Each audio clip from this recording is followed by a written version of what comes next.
Welcome to exam study hub YouTube channel में आपका स्वागत है। आज हम आप लोगों को ईवीएस के कुछ इम्पोर्टेंट क्वेश्चन पढ़ाऊंगी। चलिए आज का क्वेश्चन स्टार्ट करते हैं।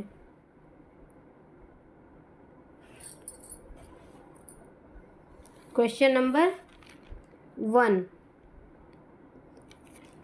भारत में गैंडा परियोजना कब प्रारंभ किया गया था? आपका क्वेश्चन जो नंबर 1 है उसमें आपको बताना है कि भारत में गैंडा परियोजना कब प्रारंभ किया गया था। आपका ऑप्शन इसमें 4 दिया गया है। ऑप्शन ए 1973 में, ऑप्शन बी 1970 में, ऑप्शन सी 1992, ऑप्शन डी 1987 में। आपको 4 ऑप्शन दिया गया है। इसमें से आपको राइट आंसर बताना है कि गैंडा परियोजना भारत में कब प्रारंभ किया गया था। आपका जो इसका गैंडा परियोजना का राइट आंसर है वो है ऑप्शन नंबर डी 1987 में। गैंडा परियोजना जो था वो आपका 1987 में प्रारंभ किया गया था भारत में। और चलिए मैं 4 ऑप्शन जो है 1973, 1970, 1992 इसको मैं बता देती हूँ कि इस दिनांक आपका जो है सन में कौन सा परियोजना लागू किया गया था। आपका जो पहला ऑप्शन है ए 1993। 1993 में शेर और बाघ का संरक्षण किया गया था। जो शेर और बाघ का संरक्षण किया गया था गिर राष्ट्रीय उद्यान से। और 1970 में हंगुल हिरण जो होता है उसका संरक्षण किया गया था। और 1992 में आपका हाथी परियोजना का जो प्रारंभ किया गया था। चलिए नेक्स्ट क्वेश्चन नंबर 2, नैमिषारण्य मेला कहाँ आयोजित किया जाता है? आपको यहाँ बताना है कि नैमिषारण्य मेला जो है वो कहाँ पे आयोजित किया जाता है। आपका यहाँ ऑप्शन 4 दिया गया है। Option A Varanasi, option B Gorakhpur, option C Mathura, option D Sitapur. आपका यहाँ 4 ऑप्शन है, वाराणसी, गोरखपुर, मथुरा, सीतापुर। आपको बताना है कि जो नैमिषारण्य मेला है वो कहाँ पे आयोजित किया जाता है। आपका जिसमें जो राइट आंसर है वो option number D Sitapur. Sitapur में नैमिषारण्य मेला आयोजित किया जाता है। और आपका 3 ऑप्शन जो है वाराणसी, गोरखपुर और मथुरा, इसमें मैं बता देती हूँ आपको कौन कौन सा मेला लगता है। जो वाराणसी है इसे यहाँ पे नाट्य इमली का मेला लगता है। और एक मेला आपका भरत मिलाप मेला लगता है वाराणसी में। वाराणसी में नाट्य इमली और भरत मिलाप का मेला लगता है। और आपका गोरखपुर है, यहाँ पे गोरखपुर में खिचड़ी मेला लगता है। और आपका जो ऑप्शन सी जो है मथुरा में जो है यूपी में मथुरा जो है ये यहाँ पे सबसे ज़्यादा मेला लगता है। यहाँ पे रथ मेला चैत में आयोजित किया जाता है और यह वृंदावन में आयोजित किया जाता है। नेक्स्ट क्वेश्चन नंबर 3, भारत में स्थापित होने वाला प्रथम राष्ट्रीय उद्यान है। आपको बताना है कि भारत में सबसे पहला जो राष्ट्रीय उद्यान था वो कौन सा है। यहाँ आपका ऑप्शन 4 है। ऑप्शन ए मानस राष्ट्रीय उद्यान, ऑप्शन बी पेरियार राष्ट्रीय उद्यान, ऑप्शन सी दुधवा राष्ट्रीय उद्यान और ऑप्शन डी जिम कॉर्बेट राष्ट्रीय उद्यान। आपको यहाँ बताना है कि जो आपका मानस राष्ट्रीय उद्यान, पेरियार राष्ट्रीय उद्यान और दुधवा राष्ट्रीय उद्यान, जिम कॉर्बेट जो है वो कौन सा जो है भारत में पहला राष्ट्रीय उद्यान था। तो आपका जो option number D Jim Corbett national उद्यान, ये जो आपका है जिम कॉर्बेट नेशनल उद्यान, ये जो है भारत का सबसे पहला नेशनल उद्यान है। आपको ये नेशनल पार्क है आपको मैं बताती हूँ, ये 1936 में इसका स्थापना हुआ था। और इसका जो पुराना नाम है इसका हेली नेशनल पार्क है। और आपका जो जिम कॉर्बेट राष्ट्रीय उद्यान है ये उत्तराखंड में है। उत्तराखंड के नैनीताल ज़िले में स्थित है और ये जो उद्यान है वो बाघों के लिए प्रसिद्ध है। और इस टाइम इसका जो है नया नाम आपका रामगंगा नेशनल पार्क रख दिया गया है। रामगंगा नेशनल पार्क रख दिया गया है। जिम कॉर्बेट जो है राष्ट्रीय उद्यान इसका नया नाम है। और जो ये जो हेली नेशनल पार्क है इसके जो बीचों बीच से रामगंगा नदी बहती है। चलिए मैं आपको मानस राष्ट्रीय उद्यान, पेरियार राष्ट्रीय उद्यान और दुधवा राष्ट्रीय उद्यान को बता देती हूँ कि कौन कहाँ कहाँ ये है। जो मानस राष्ट्रीय उद्यान है आपका, मानस राष्ट्रीय उद्यान आपका, मानस राष्ट्रीय उद्यान जो है आपका असम में है। और पेरियार राष्ट्रीय उद्यान जो है केरल में है। और दुधवा राष्ट्रीय उद्यान जो है उत्तर प्रदेश में है। उत्तर प्रदेश के लखीमपुर खीरी में दुधवा नेशनल पार्क है। यहाँ पे बाघ और बारहसिंघा का संरक्षण किया जाता है। और जो दुधवा राष्ट्रीय उद्यान है 1968 ईस्वी में वो हुआ था, बना था। और जो आपका मानस है वो मैं बताई हूँ आपको असम में है। पेरियार जो है वो केरल में है। और जो केरल में है पेरियार, यहाँ पे बाघों के लिए प्रसिद्ध है। और आपका असम में 7 नेशनल पार्क है। काजीरंगा नेशनल पार्क, और उसके बाद Manas national park, Nameri national park, Dibru Saikhowa national park, Orang national park, Dehing जो है नेशनल पार्क, और सबसे नवीनतम जो है रायमोना नेशनल पार्क है असम का। चलिए नेक्स्ट क्वेश्चन, क्वेश्चन नंबर 4। निम्नलिखित में से कौन सा भारतीय नृत्य राज्य से सुमेलित नहीं है? आपको यहाँ ऑप्शन 4 दिए गए हैं और एक इसमें से जो है सुमेलित नहीं है ऑप्शन, वो ऑप्शन आपको बताना है। Option 1 Kathakali Kerala, option B Kuchipudi Andhra Pradesh, option C Bharatanatyam Tamil Nadu, option D Yakshagana Assam. आपको यहाँ बताना है सुमेलित नहीं है, पूछा है यहाँ पे। तो आपका इसमें जो राइट आंसर है, जो सुमेल नहीं है, वो है आपका ऑप्शन डी यक्षगान। यक्षगान जो है ये कर्नाटक का है। और जो असम है, असम में बिहू डांस हुआ और सत्रिया डांस होता है। और आपका जो कथकली है वो केरल का है। कुचिपुड़ी जो है वो आंध्र प्रदेश में है। और उसके बाद आपका भरतनाट्यम है, ये तमिलनाडु में है।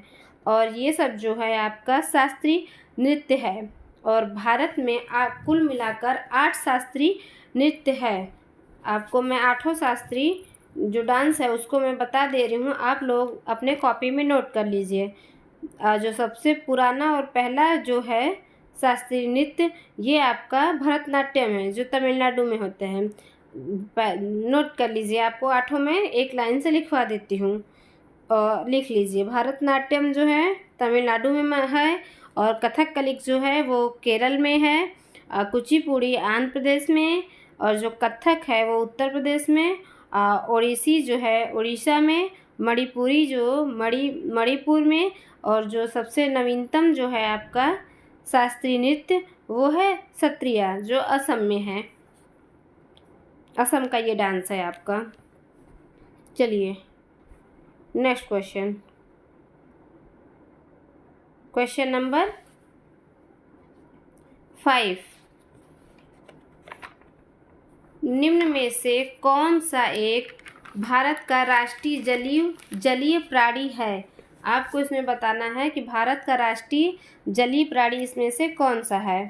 यहाँ ऑप्शन आपका 4 दिया गया है। खारे पानी का मगर, ओलिव रिड टर्टल, गंगा की डॉल्फिन, चंबल का घड़ियाल।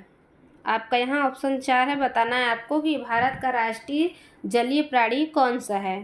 तो जो आपका इसमें राइट आंसर है ऑप्शन नंबर सी गंगा की डॉल्फिन।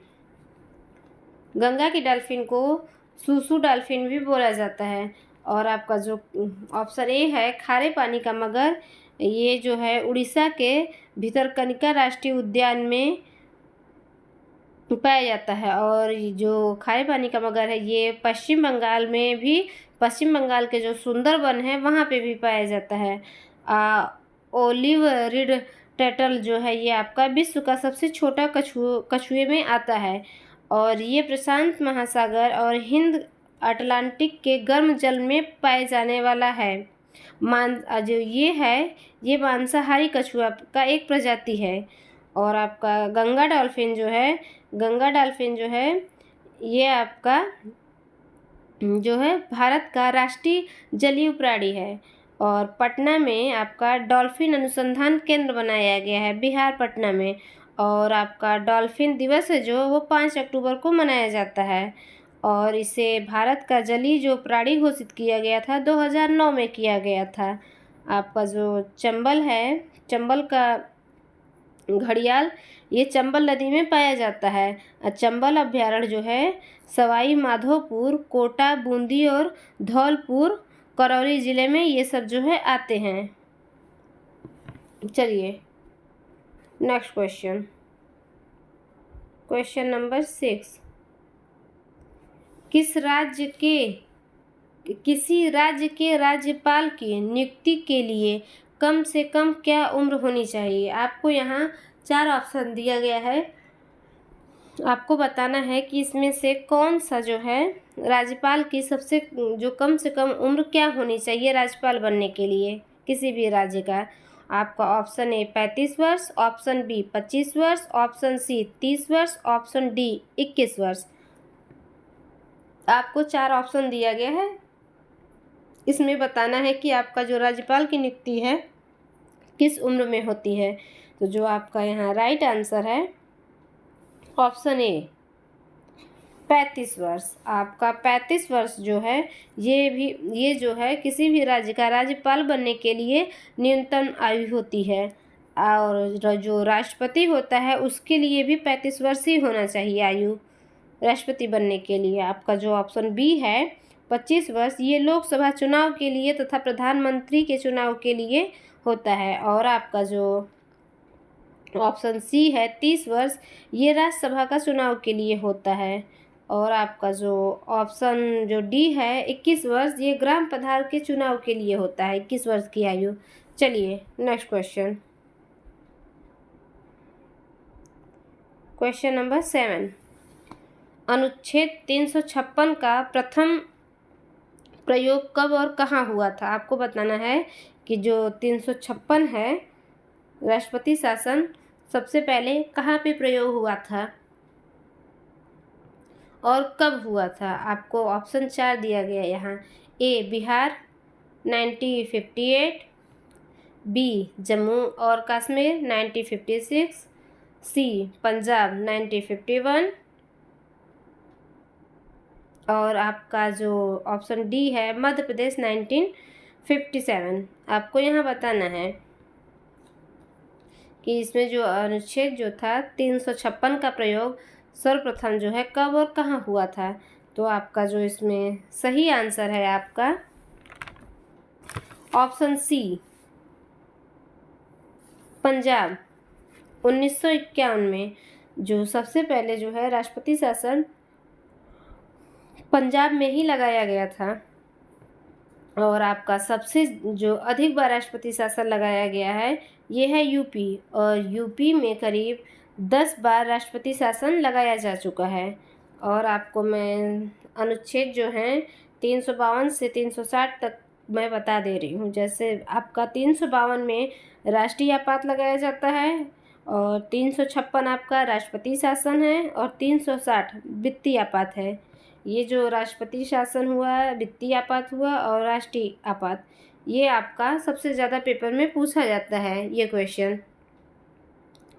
और उसके बाद आपका जो राष्ट्रीय आपात है ये भारत में 3 बार लगाया गया है। और आपका जो 360 वित्तीय आपात है ये देश में 1 बार भी नहीं लगाया गया है। और आपका एक 356 जो है ये राष्ट्रपति शासन है। और आपका जो 365 है ये राज्य को लगे कि जब भी राज्य संवैधानिक विफलता है तो राष्ट्रपति से राष्ट्रपति शासन लगाने की बात करता है राज्यपाल अनुच्छेद 365 में। चलिए नेक्स्ट क्वेश्चन, क्वेश्चन नंबर 8। कौन सा ज्वालामुखी पर्वत है? आपको यहाँ 4 बताया गया है ऑप्शन, आपको इसमें से बताना है कि कौन सा ज्वालामुखी पर्वत है। Option A Aravalli, option B Appalachian, option C Ural, option D Kilimanjaro. आपको यहाँ बताना है कि ज्वालामुखी पर्वत है जो कौन सा है। आपका जो इसमें राइट आंसर है ऑप्शन डी किलिमंजारो। किलिमंजारो जो है पूर्वी अफ्रीका में है और ये तंजानिया में किलिमंजारो आपका ज्वालामुखी पर्वत है। अफ्रीका की सबसे ऊंची चोटी है और जो ये किलिमंजारो पर्वत है ये बेसाल्ट से बना हुआ है। और आपका जो यूराल है ये जो है यूरोप एशिया की सीमा पर है। और आपका जो अपलेशियन है ये अवशिष्ट पर्वत है जो यूएसए में है। और आपका जो है ऑप्शन ए है जो अरावली जो है, अरावली पर्वत जो है ये आपका संसार का सबसे प्राचीनतम पर्वत है और इसकी जो सबसे ऊंची चोटी है वो गुरु शिखर है। और ये जो गुरु शिखर है वो 1722 मीटर ऊंचा है। और इस गुरु शिखर पे माउंट आबू जो है एक जैन मंदिर बना हुआ है। और ये जो अरावली है वो आर्कियन युग से बना था। चलिए next question, question number 9। Elephanta क्षेत्र द्वीप अवस्थित है। आपका यहाँ ऑप्शन 4 है, कच्छ तट, मुंबई का तट, गोवा तट, गंगा डेल्टा। आपको बताना है कि एलिफेंटा जो क्षेत्र है द्वीप वो कहाँ अवस्थित है। आपका जो इसमें राइट आंसर है ऑप्शन बी मुंबई तट। आपका जो मुंबई है वो जो है एलिफेंटा क्षेत्र द्वीप में अवस्थित है। आपका जो मुंबई है वो सालसेट द्वीप में स्थित है। जो कच्छ का तट है वो गुजरात में है। यहाँ पे कच्छ के रण में जो है जंगली गधा पाया जाता है। और जो ऑप्शन सी है गोवा का तट, गोवा की जो राजधानी पणजी है और यहाँ पे मांडवी नदी बहती है। जो गोवा का तट है वो भारतीय प्रायद्वीप के पश्चिमी तट पर स्थित है। और ये तट जो है 103 किलोमीटर अरब सागर से लगा हुआ है। और गोवा जो था वो पहले पुर्तगाल का उपनिवेश था। जो गोवा है 19 दिसंबर 1961 में इसे पुर्तगालों से मुक्त किया गया था। जो ऑप्शन डी है गंगा डेल्टा, गंगा डेल्टा जो है वो चापाकार डेल्टा बनाती है। गंगा डेल्टा में मैंग्रोव वन और सुंदरी वृक्ष पाए जाते हैं। चलिए नेक्स्ट क्वेश्चन, क्वेश्चन नंबर 10।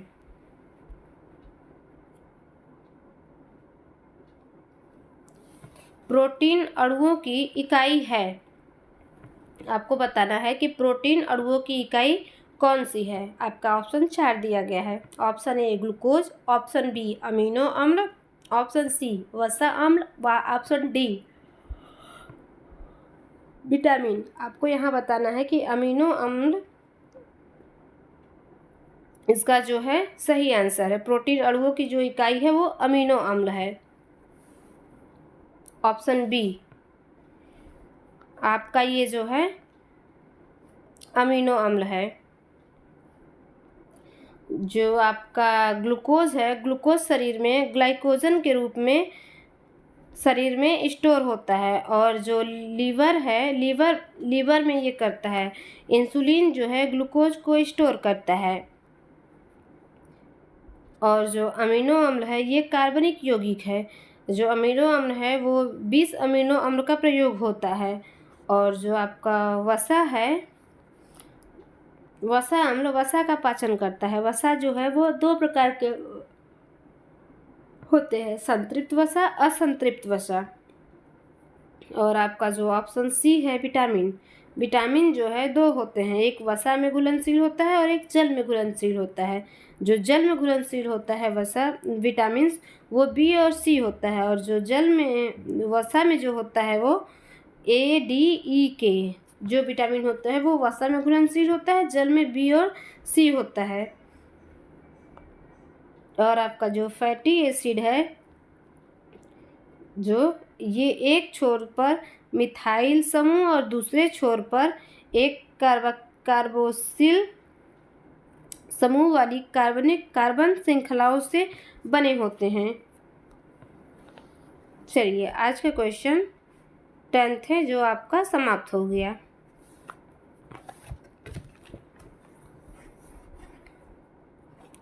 आपको हमारा वीडियो अच्छा लगा होगा और आप इसे लाइक, शेयर और सब्सक्राइब ज़रूर करें। आपको ये वीडियो हेल्पफुल लगा होगा और आपको ये वीडियो कैसा लगा प्लीज़ कमेंट बॉक्स में ज़रूर कमेंट करें और मुझे बताएं कि कैसा लगा, और कोई भी डाउट हो वो हमें कमेंट बॉक्स में लिख के बताएं। और आपके पास जो भी स्टडी व्हाट्सएप ग्रुप हुआ या फिर फेसबुक ग्रुप हुआ, आप उसमें इस वीडियो को ज़्यादा से ज़्यादा शेयर करें। Thanks for watching.